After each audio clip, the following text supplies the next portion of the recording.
Assalamualaikum warahmatullahi wabarakatuh. Yang terhormat Bapak Ahmad Mansur, yang terhormat teman-temanku kelas KPI C3 yang saya banggakan. Kami dari kelompok 4 akan mempresentasikan tentang jurnalisme berwawasan gender. Untuk yang pertama yaitu pembahasan pengertian gender. Konsep gender dinilai bisa membantu tabir persoalan eksistensi manusia dalam kurun waktu yang panjang dan turun-temurun telah menyebabkan subordinasi, represi, dominasi, dan hegemoni terhadap suatu jenis kelamin perempuan. Keadilan gender adalah suatu proses dan perlakuan adil terhadap perempuan dan laki-laki. Dengan keadilan gender berarti tidak ada pembagian peran, beban, ganda, subordinasi, marginalisasi, dan kekerasan terhadap perempuan maupun laki-laki. Fakih seperti yang dikutip Ahmad Mutaliin menjelaskan bahwa ketidakadilan gender dalam suatu sistem dan struktur yang menempatkan laki-laki maupun perempuan sebagai korban dari sistem tersebut, yaitu ada bentuk-bentuk ketidakadilan gender, yaitu ada marginalisasi, subordinasi, stereotipe, kekerasan, beban ganda. Marginalisasi yaitu perempuan sebagai salah satu bentuk ketidakadilan gender. Subordinasi pada dasarnya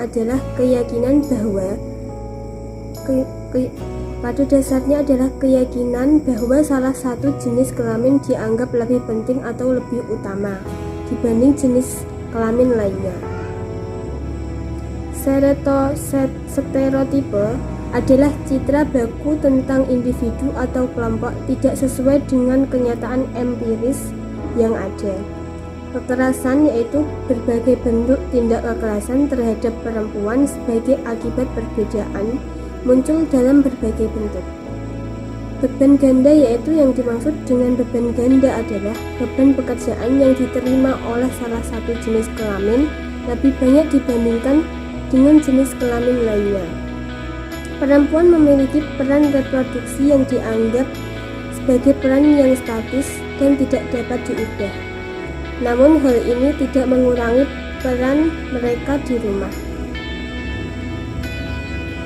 Dengan demikian, perempuan memiliki beban kerja yang lebih banyak dibandingkan dengan laki-laki.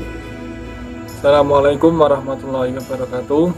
Selanjutnya, saya akan menjelaskan tentang peran dan kebutuhan gender. Yang dimaksud dengan peran gender adalah peran yang dimiliki oleh laki-laki dan perempuan dalam masyarakat berdasarkan jenis kelamin. Peran gender dibentuk dan dipengaruhi oleh budaya, struktur ekonomi, dan struktur politik atau koalisi perempuan. Misalnya, peran perempuan sebagai ibu tersemat juga hak dan kewajibannya dalam mengasuh anak. Bila peran ini tidak dilaksanakan dengan penuh tanggung jawab, maka akan mendapatkan sanksi sesuai dengan sistem nilai serta norma yang dianut. Baik laki-laki maupun perempuan memiliki kebutuhan yang berbeda. Moser melakukan penilaian kebutuhan gender berdasarkan atas konsep yang dirumuskan oleh Maxine Molineux tahun 1984. Penilaian kebutuhan gender tersebut didasari atas kebutuhan perempuan yang berbeda dengan laki-laki. Kebutuhan yang dimaksud dapat dibedakan menjadi dua, yaitu kebutuhan praktis gender dan kebutuhan strategis gender. Kebutuhan praktis ialah kebutuhan ini terkait dengan kebutuhan kehidupan perempuan sehari-hari, yaitu persediaan air bersih, sandang pangan, papan, pemeliharaan kesehatan, dan penghasilan tunai untuk kebutuhan rumah tangga dan pelayanan dasar rumah tangga. Kebutuhan strategis. Kebutuhan ini berhubungan dengan isu kekuasaan dan kontrol pembagian kerja berdasarkan jenis kelamin, penghapusan tindak kekerasan, upah yang sama, hak yang sama dalam memilih properti, hak-hak legal dijamin oleh hukum, mendapat kemudahan kredit dan lain-lain, serta kendali perempuan atas dirinya. Assalamualaikum warahmatullahi wabarakatuh. Perkenalkan, nama saya Ahmad Ali Mustafa, NIM 76 dari kelas KPI C3. Di sini saya akan melanjutkan materi dari saudara dan saudari yang sebelumnya, yaitu tentang jurnalisme sensitif gender. Yang dimaksud dengan jurnalisme sensitif gender adalah jurnalisme yang memiliki empati dalam berbahasa, menampilkan fakta dan verifikasi dari sudut pandang perempuan secara setara dengan laki-laki, serta tidak menempatkan perempuan sebagai objek dan komoditas belaka. Adapun beberapa ciri dari jurnalisme sensitif gender dapat kita lihat pada pengertian di atas, yaitu A. Bahasa yang digunakan, B. Berita yang dilaporkan, C. Melakukan verifikasi berita dari kedua sudut pandang secara adil, D. Tidak menempatkan perempuan sebagai objek dari komoditas.